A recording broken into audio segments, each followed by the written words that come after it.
Hi friends, ഇന്നൊരു chicken പക്കവടയുടെ റെസിപ്പിയാണ്. നോമ്പ് തുറക്കുന്ന സമയത്തേക്കും ഈവനിങ് സ്നാക്സ് ആയിട്ടൊക്കെ വളരെ സിമ്പിളായിട്ട് തയ്യാറാക്കാൻ പറ്റിയ നല്ല ടേസ്റ്റുള്ളൊരു സ്നാക്സാണ് കേട്ടോ. വീഡിയോ ഇഷ്ടപ്പെട്ടാൽ ലൈക്ക് ചെയ്യാനും കമൻറ്റ് ചെയ്യാനും ചാനൽ സബ്സ്ക്രൈബ് ചെയ്ത് സപ്പോർട്ട് ചെയ്യാനും മറക്കരുത്.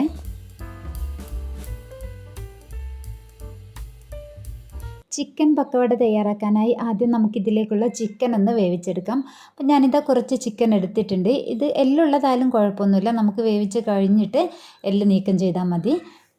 ഇതിലേക്കൊരു 1/4 ടീസ്പൂൺ മുളക് പൊടിയും 1/4 ടീസ്പൂൺ മഞ്ഞൾപ്പൊടിയും 1/4 ടീസ്പൂൺ ഉപ്പും 1 ടേബിൾ സ്പൂൺ ചെറുനാരങ്ങയുടെ നീരും ചേർത്തിട്ട് നന്നായിട്ടൊന്ന് കുഴച്ച് വയ്ക്കാം. ഇത് കുറച്ച് സമയം ഒന്ന് റെസ്റ്റ് ചെയ്യാൻ വെക്കുന്നുണ്ടെങ്കിൽ അങ്ങനെ ചെയ്യാം, അതല്ലെങ്കിൽ പെട്ടെന്ന് തന്നെ കുക്ക് ചെയ്തെടുക്കുകയും ചെയ്യാം. അപ്പം ഞാനിതാ ഇതൊരു കുക്കറിലേക്ക് ഇട്ട് കൊടുത്തിട്ടുണ്ട്.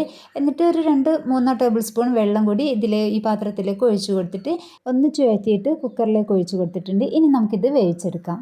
ഇത് വേവുന്ന സമയത്ത് ഇതിലേക്കുള്ള വെജിറ്റബിൾസൊക്കെ കട്ട് ചെയ്ത് വെക്കാം.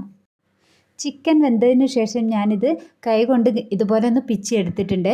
മിക്സിയുടെ ജാറിലൊന്നിട്ട് ക്രഷ് ചെയ്യേണ്ട, കുറച്ച് വലുതായിട്ടാണ് വേണ്ടത്. അപ്പോൾ കൈകൊണ്ട് തന്നെ ഇതുപോലെ ഒന്ന് ചെയ്തെടുത്താൽ മതി. നമുക്ക് നന്നായിട്ട് കടിക്കാൻ കിട്ടുന്ന വലിപ്പത്തിലാണ് വേണ്ടത്. അപ്പോൾ എല്ലൊക്കെ നീക്കി കളഞ്ഞിട്ട് ഇതുപോലെ ചെയ്തെടുത്താൽ മതിയേ. ഇനി ഞാനിതാ 2 സവാള ചെറുതായിട്ട് കട്ട് ചെയ്തെടുത്തിട്ടുണ്ട്. ഇത് ഞാൻ ചോപ്പറിൽ ഇട്ടിട്ടൊന്ന് ചോപ്പ് ചെയ്തതാണ് കേട്ടോ. അപ്പോൾ അധികം വലിപ്പം വേണ്ട, ചെറുതായിട്ട് കട്ട് ചെയ്തെടുത്താൽ മതി. ഇതിലേക്ക് ഒരു വലിയൊരു പച്ചമുളകും ചെറുതായിട്ടൊന്ന് കട്ട് ചെയ്തിട്ട് അതും ചേർത്ത് കൊടുത്തിട്ടുണ്ട്. ഒരു ചെറിയൊരു ഇഞ്ചിയുടെ കഷ്ണം ചെറുതായിട്ട് കട്ട് ചെയ്തിട്ട് ചേർത്ത് കൊടുക്കാം. അതുപോലെ 2 തണ്ട് കറിവേപ്പിലയും ചെറുതായിട്ട് കട്ട് ചെയ്തെടുത്തിട്ടുണ്ട്. കുറച്ച് മല്ലിയിലയും അരിഞ്ഞെടുത്തിട്ടുണ്ട്. ഇതും കൂടി ഇതിലേക്ക് ചേർത്ത് കൊടുക്കുന്നുണ്ട്. പിന്നെ 1 ടീസ്പൂൺ മുളക് പൊടി, കാശ്മീരി മുളക് പൊടിയാണ് കേട്ടോ ചേർത്ത് കൊടുത്തത്. ഒരു 1/4 ടീസ്പൂൺ മഞ്ഞൾപ്പൊടിയും ചേർത്ത് കൊടുത്തിട്ടുണ്ട്. അതുപോലെ ഒരു 1/4 ടീസ്പൂൺ ഗരം മസാലയും കുറച്ച് വലിയ ജീരകം പൊടിച്ചതും ഒരു 1/4 ടീസ്പൂൺ ചെറിയ ജീരകത്തിൻ്റെ പൊടിയും കൂടി ചേർത്ത് കൊടുക്കുന്നുണ്ട്. ഇനി ഇത് നന്നായിട്ടൊന്ന് മിക്സ് ചെയ്തെടുക്കാം. അപ്പോൾ ഞാനിതാ കൈകൊണ്ടൊന്ന് മിക്സ് ചെയ്ത് വെച്ചിട്ടുണ്ട് കേട്ടോ. ഇനി ഇതിലേക്ക് ചേർത്ത് കൊടുക്കുന്നത് കടലപ്പൊടിയാണ്. ഇപ്പോൾ ഒരു 1/4 കപ്പോളം ചേർത്ത് കൊടുക്കുന്നുണ്ട്. വീണ്ടും നമുക്ക് കുറച്ചുകൂടെ ചേർത്ത് കൊടുക്കണം. അതുപോലെ ഇതിന് പാകത്തിന് ഉപ്പും കൂടി ചേർത്ത് കൊടുക്കാം. 1/2 ടീസ്പൂൺ ഉപ്പ് ചേർത്ത് കൊടുത്തിട്ടുണ്ട്. ഇതിലേക്ക് ചിക്കൻ വേവിച്ച വെള്ളം ബാക്കിയുണ്ടായിരുന്നു, അതും കൂടി ഒഴിച്ച് കൊടുത്തിട്ടുണ്ട്. ഇനി ഇത് നന്നായിട്ടൊന്ന് മിക്സാക്കി എടുക്കാം. അപ്പോൾ ഞാനിതാ നന്നായിട്ട് കുഴച്ചെടുത്തിട്ടുണ്ട്. ഇനി ഇതിലേക്ക് നമ്മൾ റെഡിയാക്കി വെച്ചിട്ടുള്ള ചിക്കൻ ഇട്ട് കൊടുക്കാം. അപ്പോൾ ഇതൊന്ന് കുഴച്ചെടുക്കാം. ഇനി നോക്കിയിട്ട് ഇതിലേക്ക് കടലപ്പൊടി കൂടി ചേർത്ത് കൊടുക്കാം. ഇപ്പോൾ ചിക്കൻ ചേർത്ത് കുഴച്ചെടുത്തിട്ടുണ്ട്. അപ്പോൾ 1/2 കപ്പ് കൂടി കടലപ്പൊടി ഞാൻ ഇതിലേക്ക് ചേർത്ത് കൊടുത്തിട്ടുണ്ട് കേട്ടോ. അപ്പോൾ ഇതേപോലെ കുറച്ച് ലൂസായിട്ടാണ് വേണ്ടത്. ഇനി നമുക്കിത് സമയമുണ്ടെങ്കിൽ ഒരു 10-15 മിനിറ്റ് ഒന്ന് റെസ്റ്റ് ചെയ്യാൻ വേണ്ടി വെക്കാം.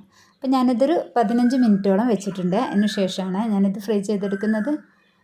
ഇത് കുറച്ചുകൂടി ഒന്ന് ലൂസായി വന്നിട്ടുണ്ട്. ഇനിയിപ്പോൾ ഞാനിതാ എണ്ണ ചൂടാവാൻ വേണ്ടി വെച്ചിട്ടുണ്ട്. നന്നായിട്ട് ചൂടായതിന് ശേഷം ഒരു മീഡിയം ഫ്ലെയിമിലേക്ക് മാറ്റി വെച്ചിട്ട് ഇതുപോലെ അല്പാൽപ്പായിട്ട് ഇതിലേക്ക് ഇട്ട് കൊടുക്കാം.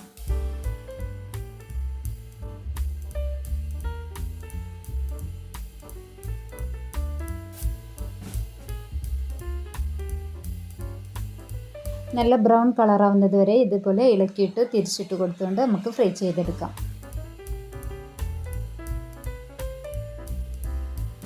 ഇനി നമുക്കിത് കോരി മാറ്റാം.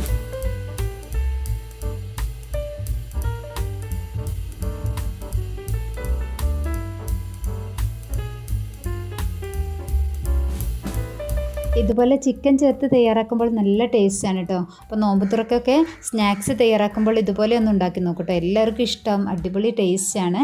വീഡിയോ ഇഷ്ടപ്പെട്ടാൽ ലൈക്ക് ചെയ്യാനും കമൻറ്റ് ചെയ്യാനും ചാനൽ സബ്സ്ക്രൈബ് ചെയ്ത് സപ്പോർട്ട് ചെയ്യാനും മറക്കരുത്. Thanks for watching.